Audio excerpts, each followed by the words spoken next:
Hey, are you tired of the left and right politics? I hope you'll subscribe to my YouTube channel. Just click that subscribe button, ring the little bell, and prepare to free your mind from the traditional red versus blue.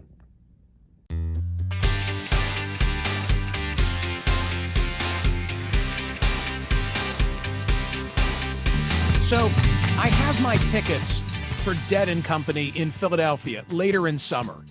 I'm hoping to get to additional shows beyond Philadelphia. I've targeted several of them on my calendar, but for sure I know I will see Dead & Company when they get to Philadelphia this year at Citizens Bank Park. Interestingly, if I want to sit, well, nobody sits. If I want to stand in the pit, then here's the adviso when the tickets went on sale. Important for all dates on Dead & Company's 2021 tour, proof of COVID-19 vaccination will be required to gain entry to the general admission pit. Please keep this in mind before purchasing a package that includes a GA pit ticket, as packages are non-transferable and non-refundable.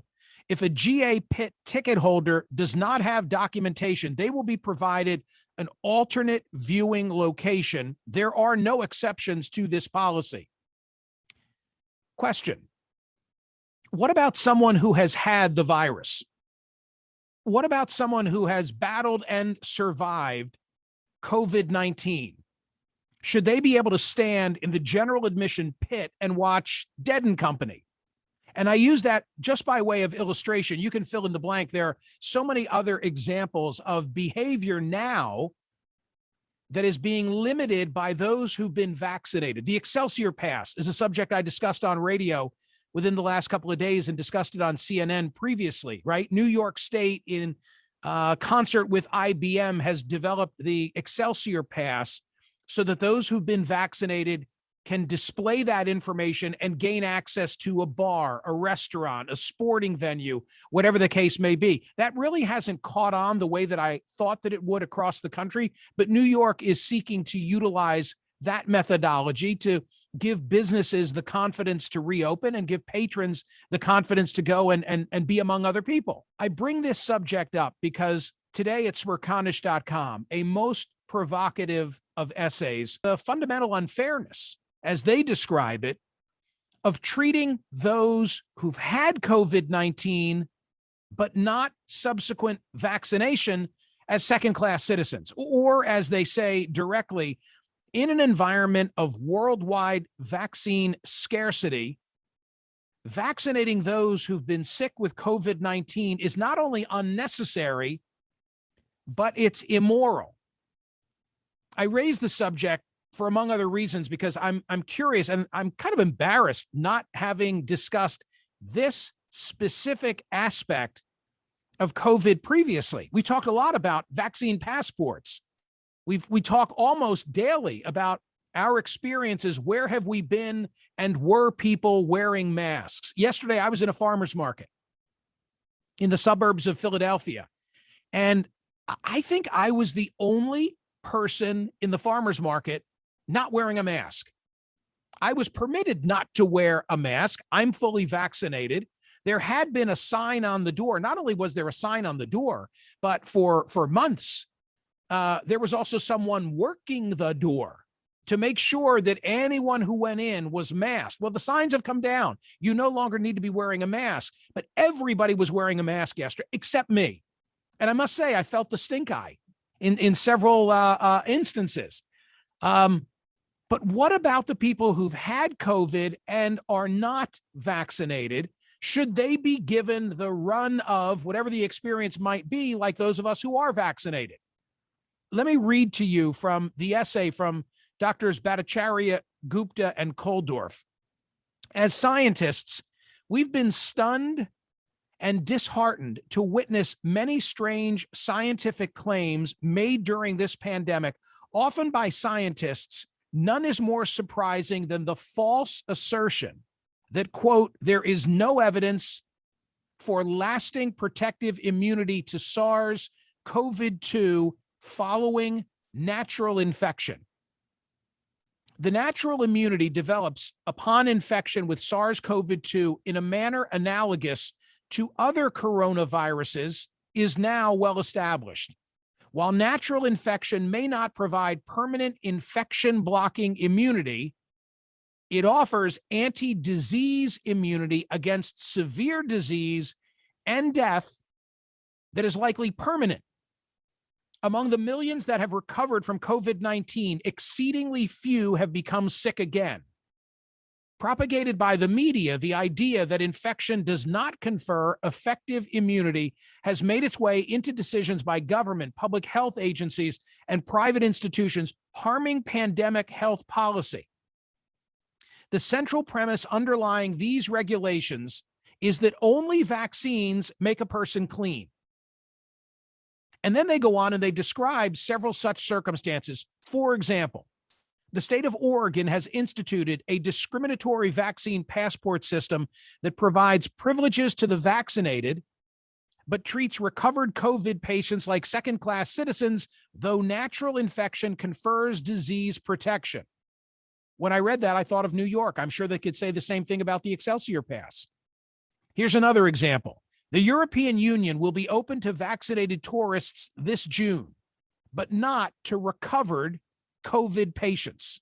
I think now I have Dr. Jay Bhattacharya joining me. Dr. Bhattacharya, thanks so much for being here. Yep, thanks. Thanks for having me. So talk to me about the very basics of this. Immunologists call neutralizing immunity. Neutralizing immunity means if you're challenged with the virus, you almost immediately eliminate it from your body. It doesn't cause symptoms, it just goes away altogether. When you are recovered from infection for a long time, you actually have that kind of immunity. The other kind of immunity, the protective immunity, just means that you might still get infected, but you'll have a mild disease. I think something like 0.4% of people who were recovered from the disease have got reinfected. Almost all of them have had very mild disease. So that's the evidence base for that statement. So the protection lasts quite a long time after you have natural immunity. Now, of course, you don't want, it's much better to have vaccine immunity, Michael. I mean, you don't want natural immunity if you can get vaccine immunity, because vaccine immunity provides probably the same kind of protection. Probably provides long-lasting protection against severe disease. It may or may not provide neutralizing immunity, depending on the variants. Some variants escape that kind of neutralizing immunity, but that's much less important from a public health point of view than the protective immunity that you can get from either natural infection or vaccines. You say that it's a false assertion where people have said there's no evidence for lasting protective immunity to SARS-CoV-2 following natural infection. What is the data on which you're relying? So there's a whole series of papers, Michael, in the medical literature, a very long series of them. Some of them we link in the article that we published at your site. And they're published in, like, it's not like a fringe theory. It's published in Cell and Nature and sort of top science journals, peer-reviewed journals. Even Francis Collins, the director of the NIH, wrote a blog post summarizing some of this evidence about long-lasting immunity. Again, protective immunity, not necessarily neutralizing immunity against infection. So this is a pretty well-established fact now in the medical literature. You are essentially arguing that those who've had COVID are being treated like second-class citizens in comparison to those who are being or have been vaccinated, and that government policymakers have made a mistake insofar as they've not carved out an exception for those who've had the illness. That's really the basic premise, right? That is definitely the premise, but there's even one more step you can take beyond that. In other countries where the people haven't been vaccinated to the same extent, especially older, vulnerable people, vaccinating people, prioritizing people who have had previous infection for the vaccine essentially kills people. Because what you should do is give the vaccine to people who've had no immunity at all, no protection at all. Why give the vaccine to people who have recovered from a disease, at least prioritize them for the vaccine, if they've recovered from the disease and have a pretty effective protective immunity already. You want to prioritize the people that are completely vulnerable, those who have not had the infection previously. Right, but Dr. Bhattacharya, in the United States, we are now at a point where demand outstrips and let me say this straight, the demand outstrips supply, outstrips demand. I got it right on the third time. In other words, anybody who wants a shot right now can go get it. Maybe that's not the case, sadly, around the globe, but in the United. So I don't know that the prioritization argument necessarily holds weight here. We're trying to make a global argument, Michael, and I think one of the things that the United States could do is use some of the excess supply that we have and send it to places where there's still many, many older, vulnerable people unvaccinated. I mean, I think that's I'm not a diplomat, but I'd imagine that'd be a pretty good diplomatic kind of coup. But even just a humanitarian point of view, it would be a really effective use of the excess doses rather than trying to push the doses on people who are reluctant for whatever reason right now. So policymakers like those in Oregon, you would say you need to add to the list people who've had COVID. Absolutely. And there's an inequality angle to this as well, Michael. The prevalence of COVID is not equally distributed in the American population. It's essential workers tend to be poorer, more likely to minorities. Essentially, you're prioritizing, pretending or acting as if the COVID that they had provides no immunity to them. It serves no public health purpose, and it also is discriminatory in the sense that we say. I mean, there's no, and it's not that hard to check. I mean, you have medical records to see if someone had COVID. You can test for antibodies. You can nowadays even test for T cells to see if you have protective immunity.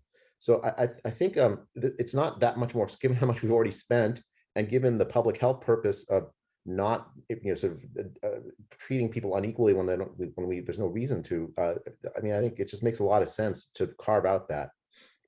So one of our sons is returning to campus in the fall, having been away for a year because of the pandemic. And he is attending an institution that is making it mandatory that you show proof. I think he has to show proof by August 1st that he's been vaccinated. And similarly, employees and faculty members of this university, you could probably figure out what it is, all need to show that they've been vaccinated. I take it that you would say if you've had COVID and could document it, that ought to be fine. That should be treated as an exception. And my follow-up, Dr. Bhattacharya, would be, does that mean someone would have to show the presence of antibodies? Wouldn't that be a requirement? Well, so antibodies fade over time. So the kind of protection we get from COVID, the immune protection we get from COVID is broader than just antibodies. There's T cells, B cells, a whole host of protective immune functions. So just demonstrating antibodies presence only captures part of the population so for instance, if you had COVID more than 6 months ago, I think about half the people no longer have detectable antibodies to COVID after 6 months. They still have protective immunity because of all the other immune sort of mechanisms. But so you could use T cells. T cells are a mechanism to check for longer lasting immunity. Of course, if you do have antibodies, that's definitive as well, right? That shows that you've had COVID. Right, but pardon my naivete. If I've had COVID and I no longer have antibodies, you're telling me I still have a level of protection against contracting the virus? Against severe disease if you contract the virus. Against severe disease. What does that mean? Meaning I can still get it, but it's not going to kill me? Yeah, it won't kill you. It won't put you in the hospital. It's like, it's very similar to the other circulating coronaviruses. So you have almost certainly in your life have had other coronaviruses, you call them the common cold. It didn't kill you because what it did is your body reacted to it. You had the sniffles and whatnot, and then you got better. That's what COVID will be like for most people who've recovered from it or who got the vaccine. What should the EU do with regard to people who've had COVID? The same thing. I mean, they should carve out people who've had the kind of had evidence of having COVID. I mean, I think that provides them the same public health benefit they're looking for without discriminating against people who've had COVID. Actually, can I add another angle to this, Michael? You talked Sure. about vaccine hesitancy. If you look at the data in the United States anyways, it's minorities, it's the poor that are more vaccine hesitant in the United States. Essentially, and again, they're also minority populations, and the poor are more likely to have had COVID. There's an anti-discrimination angle here that's not just simply COVID, not COVID. There's also this sort of inequality overlay that's really important to sort of recognize. I mean, and it serves no public health purpose to ignore it because it someone who's had the disease and recovered from it is protected in the same way that that someone that's vaccinated.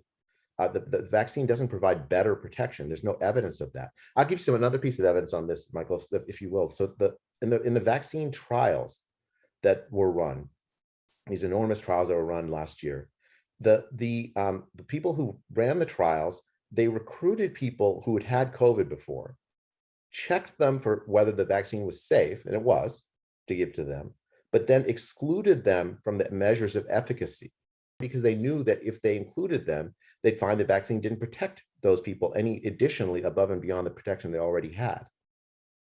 So even the scientists that ran the trials understand this.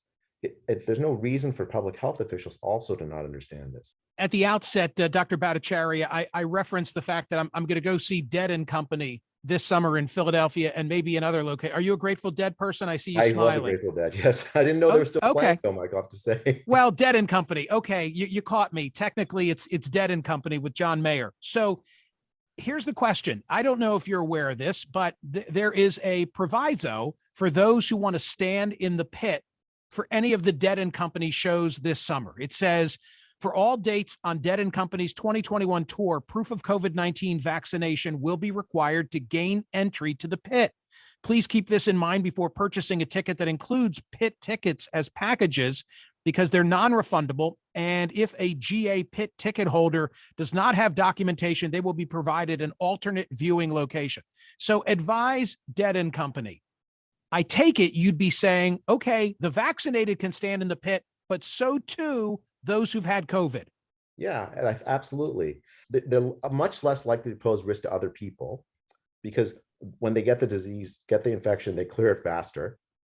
But conversely, they also are not at risk from the unvaccinated. Again, because they're protected by dint of their immune reaction to the disease, to either disease or the vaccine.